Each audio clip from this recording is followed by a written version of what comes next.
Bonjour à tous et à toutes, bienvenue dans ce tout nouvel épisode de Talking Positive Podcast, le podcast où on discute d'éducation bienveillante et positive des animaux. Et aujourd'hui, on va se retrouver avec Nicolas et Jean-Marc et on va discuter du métier de maréchal ferrant. On vous en dit plus tout de suite. Bon épisode à tous.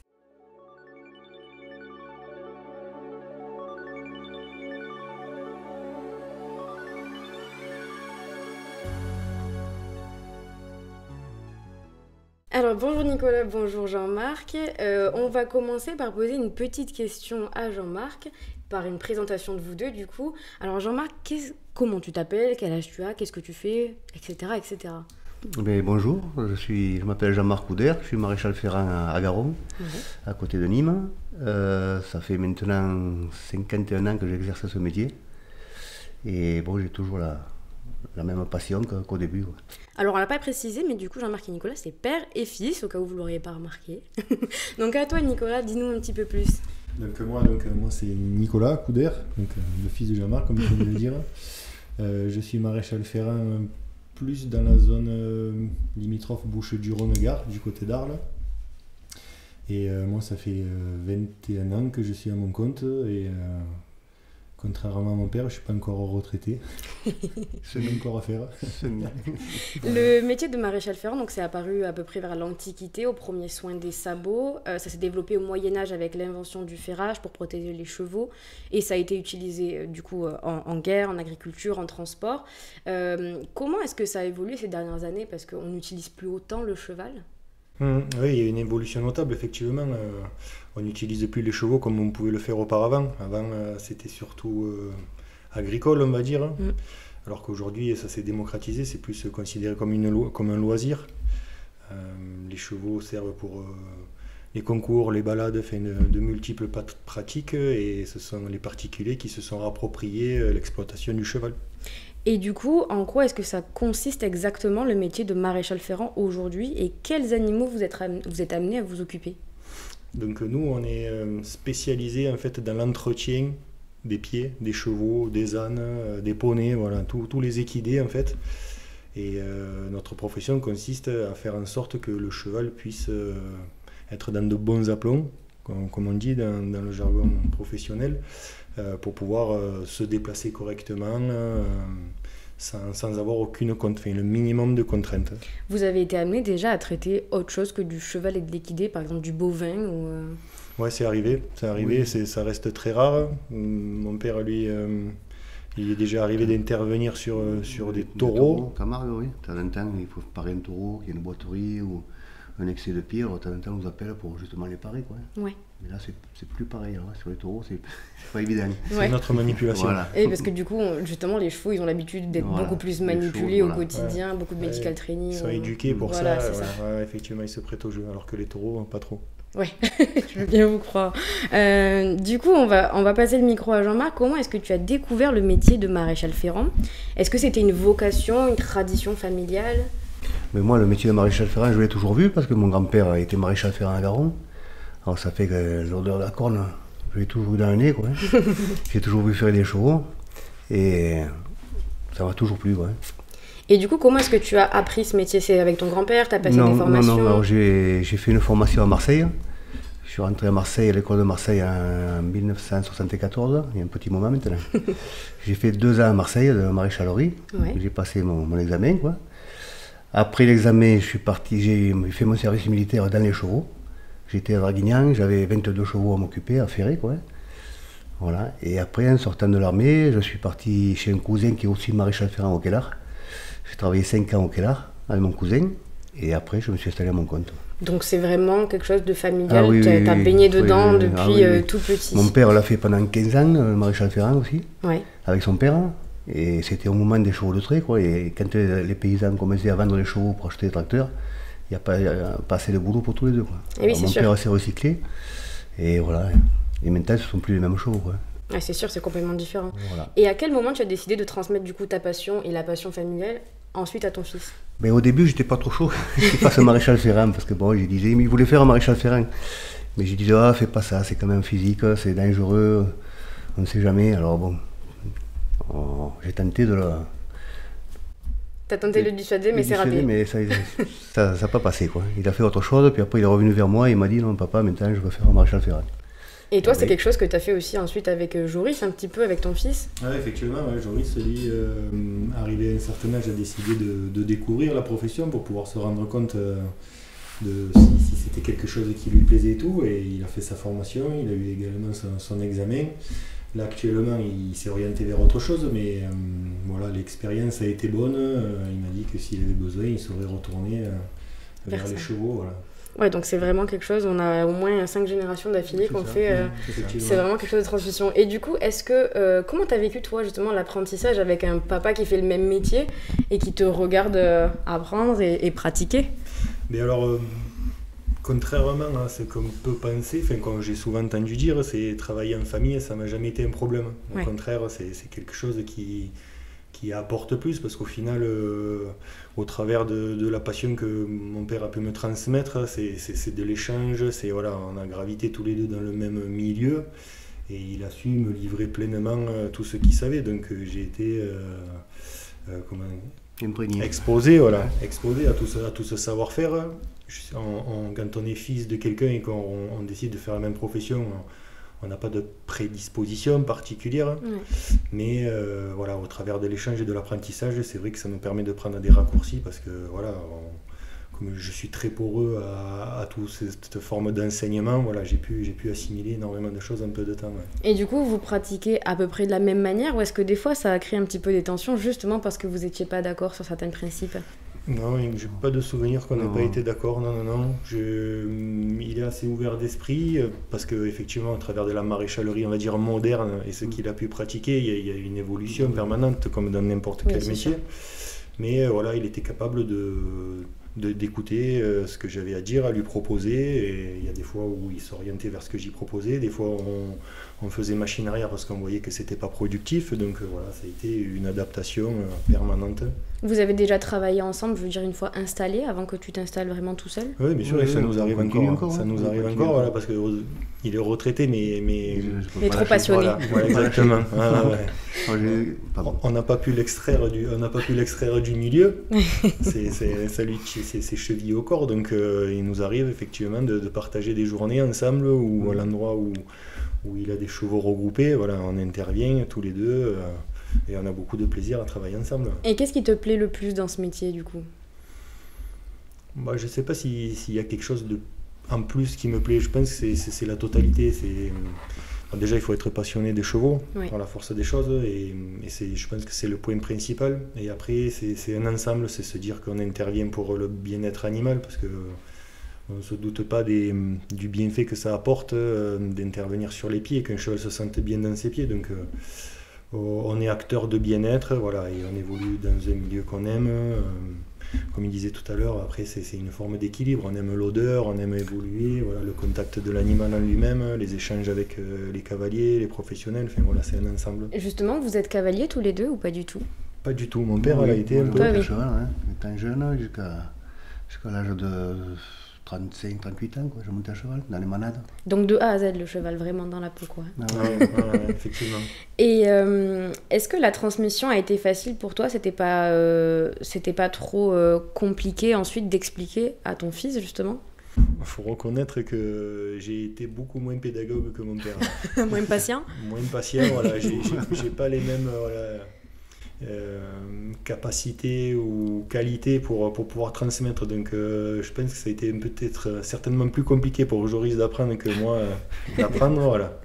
Mais bon, voilà, on transmet la chose, après on le fait bien, on le fait pas bien, mais voilà, quand on met du cœur à l'ouvrage, en tout cas, en essayant de le transmettre. On peut être maladroit pour certaines choses, mais pas pour tout. C'est quoi une journée type d'un maréchal ferrant? La journée type, pour caricaturer quelque peu, en fait, au préalable, on a établi un planning de notre semaine, et on se déplace avec notre véhicule chez le propriétaire. Et en fonction du nombre de chevaux, voilà, on part à un endroit, on intervient, on en fait un autre. Et... C'est sûr que sur le cheval, c'est plus facile de se déplacer. Du coup, vous n'avez pas de lieu d'accueil sur votre maison ou habitation. Au début, je le faisais à la maison. Là. Les gens qui étaient au dernier moment qui m'appelaient, ils me les menaient à la maison, je le ferais à la maison, quoi. Mais maintenant, non. C'est plus simple de faire aller chez le client. Voilà, et puis ça fait partie de l'évolution du métier. Les propriétaires n'ont pas toujours la capacité de déplacer eux-mêmes les chevaux. Donc c'est nous qui nous déplaçons. Même des fois, on va chez les clients, il n'y a personne, le client n'est pas là. On sait qu'il y a un code, une clé, on rentre, on fait les chevaux. Ouais. Voilà, tout se passe bien. On connaît les chevaux, la plupart du temps, on connaît tout. Les chevaux ne bougent pas, ça se passe bien. Mais surtout que vous devez intervenir souvent chez les mêmes personnes aussi, donc à force vous connaissez les chevaux. L'intervention elle est récurrente quelque peu, tous les 2 mois. En gros, entre 6 et 8 semaines. Donc on vient à établir une relation de confiance avec le propriétaire, on connaît les chevaux et donc après on peut s'autoriser beaucoup de choses. Et c'est quoi les outils ou les méthodes que vous utilisez principalement ? Principalement, ça c'est depuis toujours le marteau, l'enclume. La forge. La forge maintenant c'est les forges à gaz, c'est plus les forges à charbon. Moi quand j'ai commencé j'avais une forge à charbon, j'avais la manivelle. Fatigant comme maintenant il y a les forges à charbon, il y a des évolutions. Vraiment il y a l'évolution. Pour ça il y a l'évolution. Les outils aussi, outillage aussi. Les pinces à parer, tout ça on n'avait pas ça, quand j'ai commencé. Non mais en règle générale, tout a évolué parce que on va dire une importance, c'est l'ère de ferrage, les chevaux mieux éduqués, il y a tout un ensemble qui a fait qu'on peut pratiquer correctement. On sort d'une pratique, on va dire, agricole, à une pratique où on est dans le respect de l'animal, c'est des attentes précises. Du coup, c'est moins fatigant, tu penses, la méthode actuelle que celle de l'époque de Jean-Marc ? Oui. Bon, on travaille dans de meilleures conditions. Après, la position reste la même, ça. Mais effectivement, tout ce qui est ergonomie de l'outillage, les véhicules qui sont de meilleure qualité, les chevaux beaucoup plus éduqués, c'est indéniable. Il y a plus de facilité dans l'organisation et la réalisation qu'auparavant. Ça, Comment est-ce que vous choisissez le type de ferrure adapté à chaque animal, du coup ? Alors ça, c'est un peu le métier. Comment ? C'est le métier, ça. C'est le métier. C'est notre propre appréciation, mais il y a aussi la pratique du cheval. Tu veux en parler ? La pratique, je pense que c'est ce qui prédéfinit la mise en place d'une ferrure. On ne va pas ferrer de manière identique un cheval qui fait de l'endurance, par exemple, qu'un cheval qui saute ou un cheval de trait, par exemple. C'est très distinct. Oui, c'est sûr. Un cheval qui reste au pré tout le temps, vous n'allez pas du tout appliquer les mêmes soins, peut-être pas non plus à la même fréquence, je ne sais pas. Les chevaux qui sont au pré, en général, on ne les ferre pas, juste on les pare. Vous les parez juste. Juste pareil, mais les chevaux qui travaillent, on est obligé de les ferrer. Et justement, pourquoi est-ce que c'est crucial d'entretenir les sabots des équidés ? Parce que on dit quand pas de pied, pas de cheval. Donc au final, ça reste comment dirais-je, un outil pour lui de déplacement. Donc si un cheval ne peut pas se déplacer, il ne peut rien faire. Donc il faut qu'on mette un point d'orgue à faire en sorte que le cheval soit bien dans ses pieds. Parce qu'on peut penser que c'est la terminaison d'un membre. Effectivement, ça l'est, mais c'est aussi le moyen de transmission au sol. Donc si à partir de là, le pied est quelque peu bancal ou pas apte à recueillir le poids du cheval, ça lui porte préjudice, quoi. Et c'est quoi les problèmes les plus courants que vous allez rencontrer ? Ça va être la fourbure, l'abcès, l'usure ? Nous, là, c'est au printemps surtout, quand les gens mettent les chevaux au pré, on a beaucoup de cas de fourbure, beaucoup d'abcès, ils font beaucoup d'abcès aussi. Ou alors des sèmes, c'est-à-dire le pied qui se fend. D'accord. Là, ça arrive souvent. L'abcès, je pense que c'est ce qui arrive de plus accidentel, parce qu'au final, la fourbure, avec un travail de prévention en amont, avec le propriétaire, on lui explique, il le sait aussi, mais on est là pour insister, pour dire méfie-toi, là, si ton cheval est à l'herbe, ça va être une période un peu particulière. Donc ils sont très attentifs aux conseils qu'on peut leur donner aussi, mais ce qui peut arriver accidentellement, c'est l'abcès, quoi. Est-ce que justement, c'est très saisonnier comme activité ? Vous allez changer la méthode de parer, de ferrer, de pratiquer le sabot par rapport aux saisons ou pas du tout ? Non, ça c'est à l'identique. Après, il y a un phénomène où l'activité équestre est plus prononcée à partir du printemps jusqu'à l'automne, parce que on a beaucoup plus de cavaliers qui sont à cheval quand il fait beau que quand il fait 100 de Mistral avec moins de 2, quoi. C'est sûr. Donc l'entretien se fait sur toute l'année, mais la fréquence de monte et de renouvellement de ferrage se fait de manière plus rapprochée en fait pendant de la saison d'avril à octobre, quoi.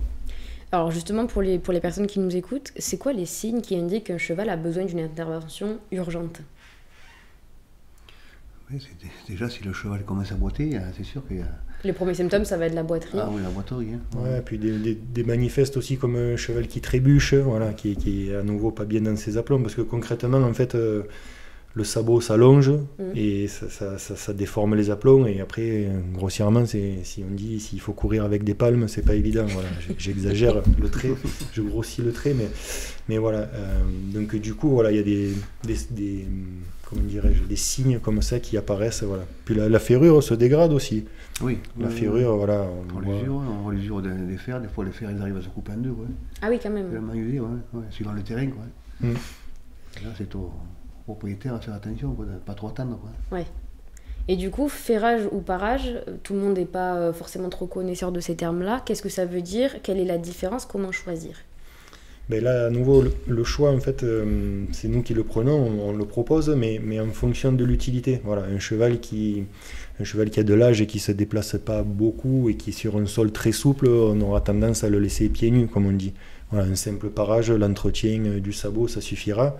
À partir du moment où la fréquence de monte est plus élevée que la pousse du pied en elle-même, on est obligé de protéger le pied du cheval parce que sinon il vient à montrer de l'inconfort, des allures qui se réduisent. Voilà, on dit marcher sur les œufs dans le sens où voilà, c'est comme nous, pieds nus sur les cailloux.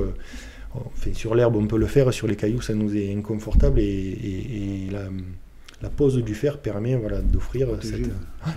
Donc finalement c'est assez sensible en fait le sabot du cheval. Oui, c'est... D'apparat, il semblerait que le sabot ce soit quelque chose de dur, mais au final on a toute une partie qui est la sole justement qu'on appelle, qui est très innervé, où il y a tout un système vasculaire, sanguin et tout ça dessous, et qui est hypersensible.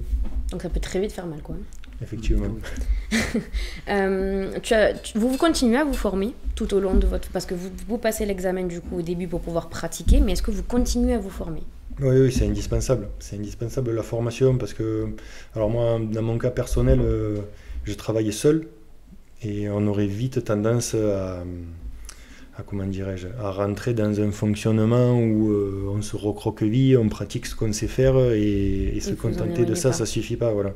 Il faut qu'on puisse, au travers des formations qui nous sont proposées par nos fournisseurs, par nos propres démarches à nous, il faut qu'on reste au contact des nouvelles évolutions, tout ce qui est matériel, pratique, enfin bref, il faut pas hésiter, quoi. Faut pas hésiter. Et justement, tu en as fait une il n'y a pas trop longtemps. Est-ce que ton expérience elle a été valorisante? Est-ce que tu es content de l'avoir fait? Comment ça se passe dans le domaine des formations sur les quais?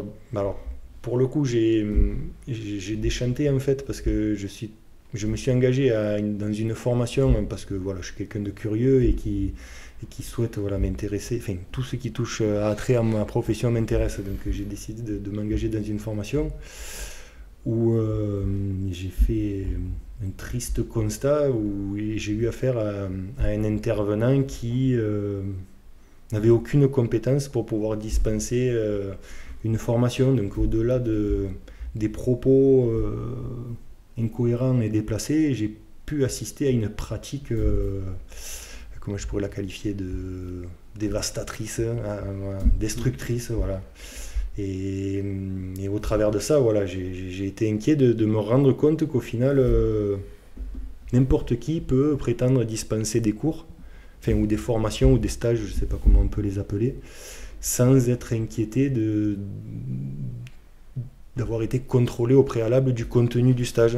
Et je trouve ça dramatique parce qu'au final, ce sont les chevaux eux-mêmes qui sont exposés justement à ce genre de sévices qui en font les frais, quoi, parce que j'ai assisté à des chevaux qui arrivaient en se déplaçant correctement et qui repartaient boiteux, et je trouve ça plus qu'alarmant, et je dis qu'il faut, je pense qu'il faut qu'on réagisse et qu'on mette la main, le contrôle sur tout ça, quoi. Oui, parce que ça va complètement à l'encontre de ce que vous faites à la base. À la base, vous, c'est du bien-être, c'est accompagner le cheval, etc. Ouais. Là, alors, on vous mettra la vidéo, puisque tu l'as publiée sur tes réseaux sociaux, d'une vidéo de ce qui s'est passé pendant cette formation-là. Et justement, après ça, tu as décidé de lancer une pétition qui a déjà dépassé les 2000 signatures. Je vous mettrai aussi le lien, du coup... effectivement, merci de me permettre d'en parler. Voilà, une pétition, alors c'est surtout voilà, pour essayer de faire réagir les autorités et tout ça, voilà, voilà, j'ai décidé de mettre au jour vraiment un problème, un constat, voilà, il n'y a rien d'inventé, hein, on l'a sous les yeux et il nous suffit de réagir pour pouvoir mettre à l'abri ces chevaux qui sont exposés de manière régulière, parce que là c'est une personne qui propose des stages à une fréquence annuelle, peut-être plusieurs fois par an, et en fait qui perpétue ces gestes qui sont nuisibles pour le cheval, pour la profession, pour énormément de choses, mais principalement pour la santé de l'animal. C'est une formation qui était disponible que pour les professionnels ou des particuliers ont pu y assister aussi? Non, pas du tout, c'est une formation qui est ouverte à tout le monde. Alors moi, à l'époque où j'y suis allé, nous étions... je crois qu'on était 13, j'étais le seul professionnel. Oui, donc en plus, ça peut mettre des mauvaises idées dans la tête des particuliers qui vont s'imaginer des choses et c'est dramatique. C'est ce qui est dramatique, effectivement, parce que c'était des auditeurs très novices pour la plupart. Et au final, ils se sont référés à ce qu'ils ont entendu et vu. Et ils ont terminé le stage en pensant que ce qu'ils venaient d'apprendre était l'exemple à suivre, alors que pas du tout. De toute façon, c'est pas qu'au domaine malheureusement équin, hein, ça s'arrête pas là. C'est oui, pareil voilà. dans le domaine canin, c'est pareil dans le... De toute façon, dans le bien-être animalier, on est encore qu'aux prémices vraiment de la prise en compte du soin de l'animal, puisque déjà l'animal n'est considéré plus comme un objet que depuis 2015, donc ça laisse imaginer tout ce qu'il y a à mettre en place, donc c'est bien qu'il y ait des gens comme vous qui se bagarrent un petit peu pour justement... C'est un rapport avec les chevaux, mais comme tu dis, voilà, ça arrive avec beaucoup d'autres animaux. Les gens veulent retrouver le naturel pour les chevaux, bon, enfin... Seulement, les chevaux sauvages, on te dit les chevaux sauvages, ils ne sont pas ferrés. Mais les chevaux sauvages, ils se déplacent sur les terrains où ils peuvent se déplacer, c'est-à-dire qu'il n'y ait pas de cailloux et c'est comme ça.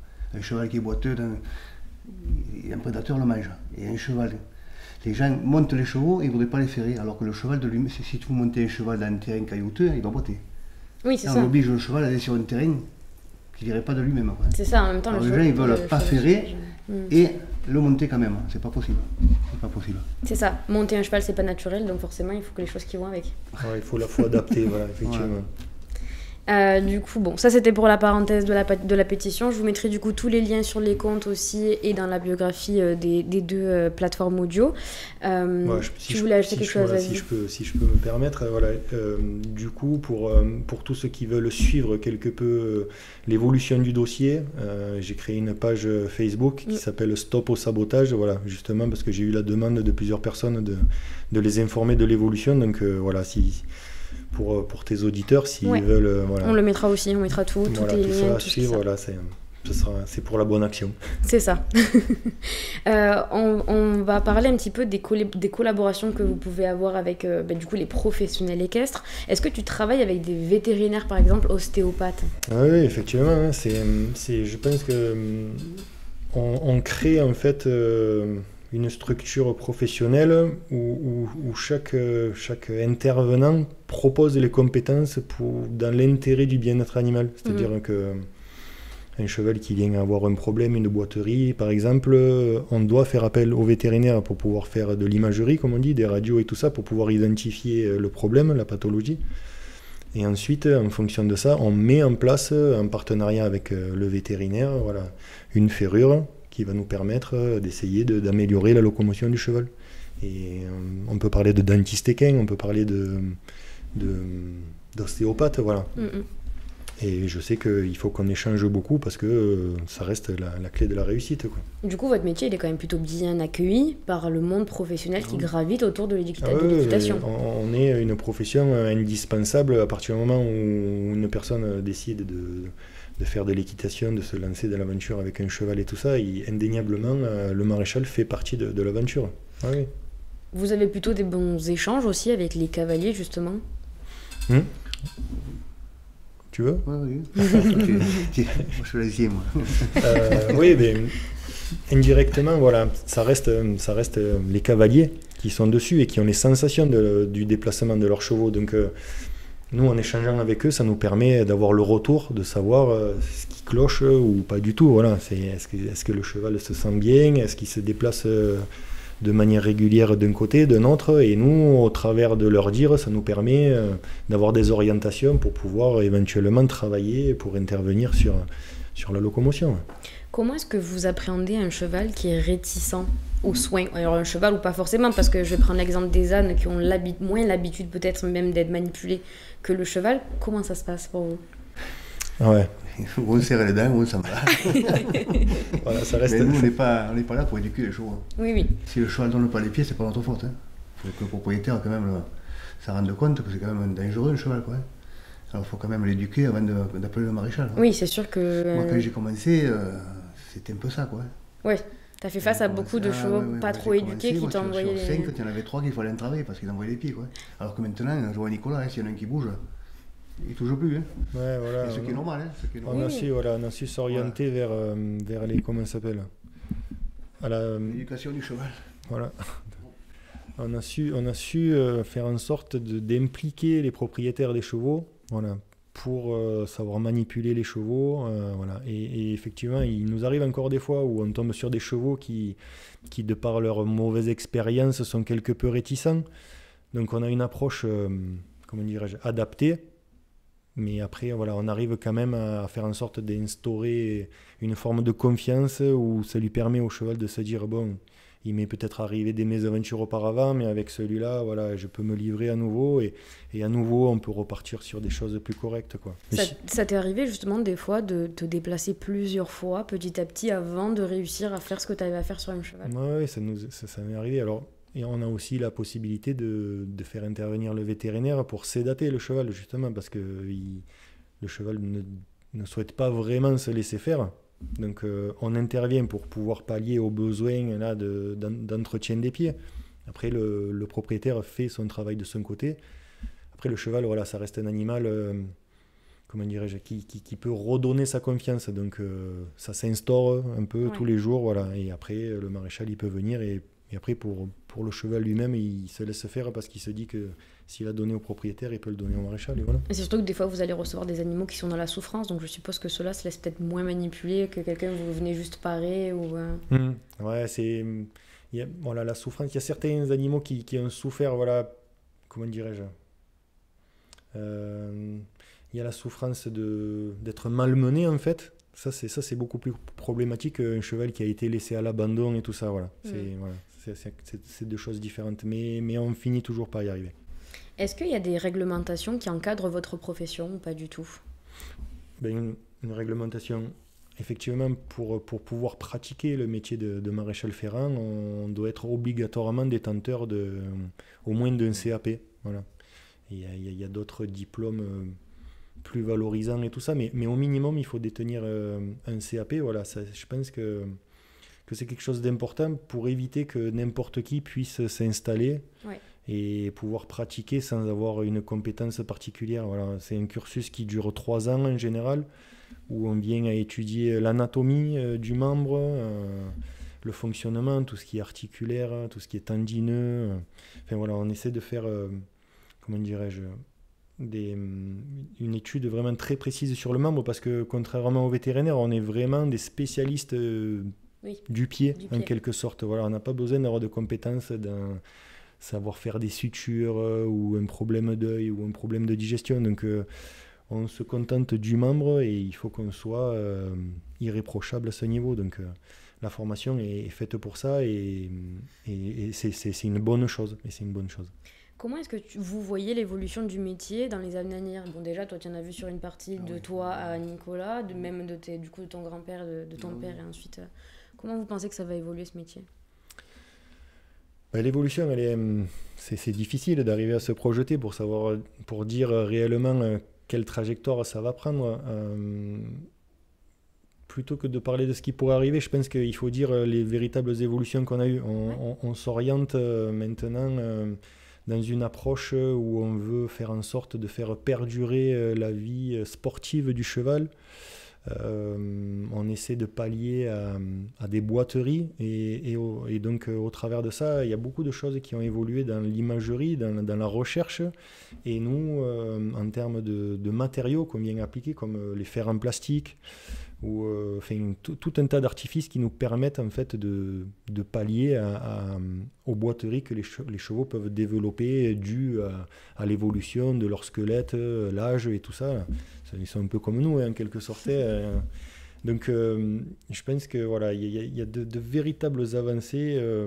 Alors je pourrais pas dire si ça s'est fait d'une manière fulgurante sur les dernières années, sur les 10 dernières années, mais il y a toujours eu une évolution. Hein, oui. ouais. Nous, ça n'existait pas, les fers collés, les résines, tout ça, ça n'existait pas. C'est Nicolas qui me le fait découvrir maintenant. Ouais. La transmission s'inverse. Voilà, c'est ça. Ouais, c'est de l'échange. Passer le maître, comme on dit. Alors justement, est-ce qu'un mauvais soin d'un sabot, ça peut être dramatique pour le cheval? Est-ce que vous arrivez à le rattraper? Est-ce que ça peut être super long, par exemple? En termes de soins, entre deux ferrages, le propriétaire du cheval a à sa charge de faire un entretien, on va dire, correct pour que le pied soit en bonne santé. Mais ça n'arrive pas qu'ils viennent à faire des actions irréversibles. C'est pas assez invasif. Si le propriétaire évite de graisser les pieds, on va voir que la qualité du pied s'est desséchée, mais voilà, ça n'a pas vraiment d'incidence. Il ne peut pas y avoir à moins que tu me contredises, mais voilà, on a des interventions qui se font toutes les 6-8 semaines. Voilà, il n'y a pas la capacité vraiment qu'il y ait une situation qui nous échappe. Voilà. Vous avez déjà eu à rattraper, soit l'un soit l'autre, justement, le travail de notre maréchal Ferrand qui a coûté, justement, qui a vachement abîmé le sabot Ouais, ça nous arrive d'y être exposé, mais c'est pas ce qu'on met en avant, parce que voilà, on est capable de se remettre en question. Ça m'est arrivé de rattraper des petites erreurs de confrères. Des confrères ont certainement rattrapé des erreurs que j'ai fait. Voilà, il faut qu'on puisse se remettre en question, approcher notre métier de la meilleure des manières et savoir se raviser sur certains actes qu'on a pu faire. Voilà. Faut se dire qu'un sabot, c'est vivant, quoi. On n'a pas le droit à l'erreur. Et oui. Voilà. Surtout si tu dis qu'en plus, il y a vachement de terminaison nerveuse au niveau... Un peu que tu coupes un peu court, le cheval il part un peu comme ça, bon, ça peut arriver, hein, ça peut arriver. Mais bon, c'est pas... On arrive quand même à soulager l'animal, quoi. Ouais. C'est pas un coup de chance que tout se passe bien, voilà. On est évidemment beaucoup plus dans la maîtrise, voilà, tout simplement. Ça peut arriver à tout le monde. Oui, voilà. Bien sûr. Est-ce que vous pouvez nous partager une histoire marquante d'un cheval que vous avez soigné, l'un ou l'autre, enfin cheval ou équidé ou bovin, même si tu en as déjà soigné? Oui. Une histoire marquante, j'ai pas d'exemple qui me viennent particulièrement. Juste moi, au niveau des anecdotes, j'ai la capacité d'intervenir dans un élevage où j'ai à charge des poulains qui naissent. Donc voilà, c'est là où toute la beauté du métier est représentée. C'est que pour un poulinage, par exemple, où il y a une position fétale un peu particulière, un poulain qui naît tordu, voilà, on est capable d'intervenir et de redresser ses chevaux, en fait, ces poulains. Alors ça reste très malléable dans tout ce qui est articulaire et tout ça, donc on met en place des corrections qui permettent au final que le cheval puisse se développer correctement et puisse avoir une carrière sportive, alors que si on n'intervenait pas, on n'aurait pas les mêmes résultats en quelque sorte. Donc voilà, moi je me réjouis de voir les profits que ça peut apporter au travers de ça, quoi. Ouais, donc de tout petit jusqu'à tout vieux, c'est quelque chose, vous pouvez pratiquer sur absolument tout, quoi. Ouais, exactement. À partir de quel âge justement vous commencez?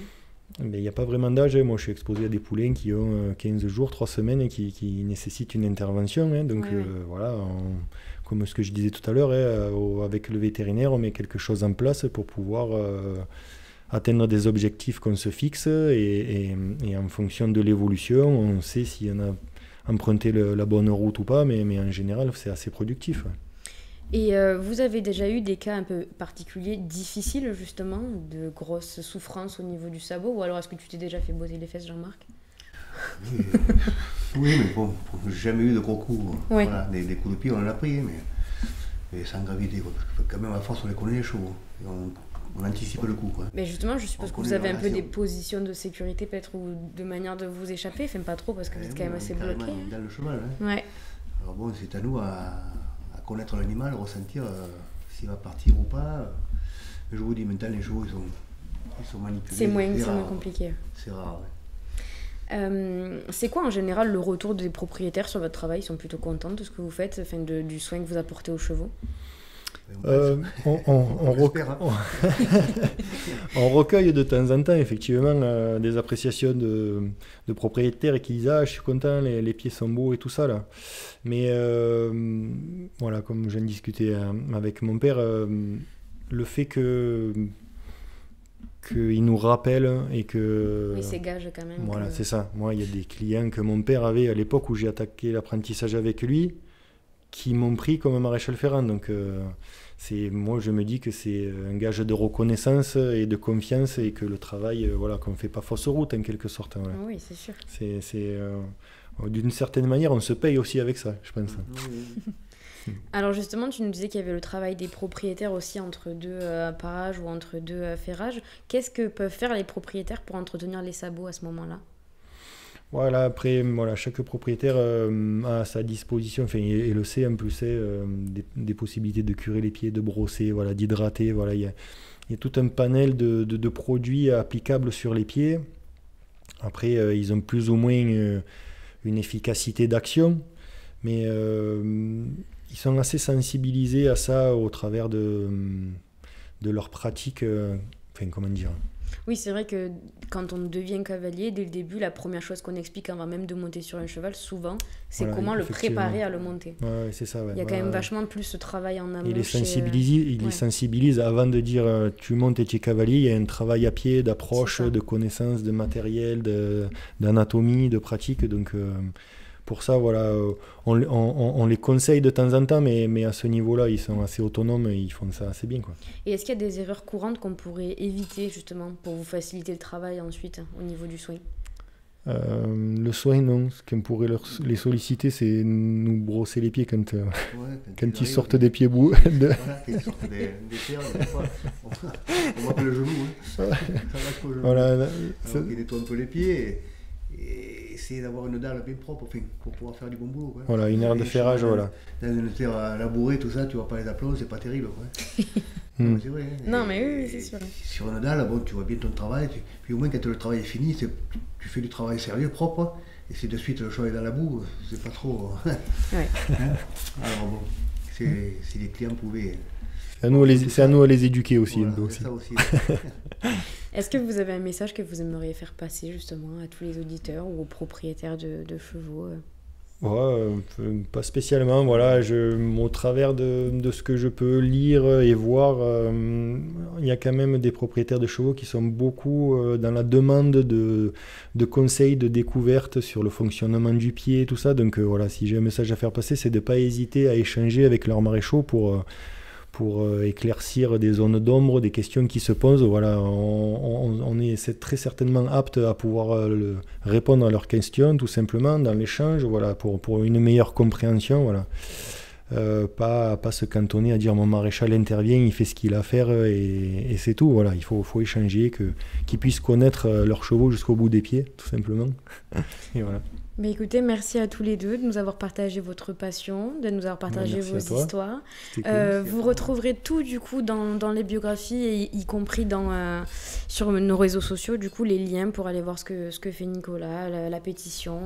Il y a des articles qui sont sortis en plus sur vous, je sais, dans des journaux locaux sur la transmission justement familiale. Donc vous retrouverez tout ça un petit peu si vous creusez sur leur compte. Merci à tous et puis on se retrouve bientôt pour un nouvel épisode. Pensez à nous laisser des étoiles et des likes et des commentaires si vous avez des questions. Je leur transmettrai puis vous répondrez. On y répondra, ouais. Voilà. Super. Merci, au revoir. Sam. Merci, ciao.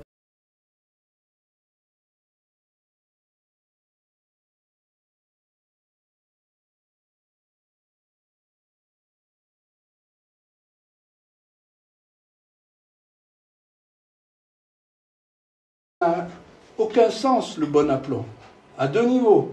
D'abord, on ne peut pas le rectifier en taillant un ongle. Parce que je vois souvent, là, au bout de l'écurie, là, il faut que je te rectifie l'aplomb.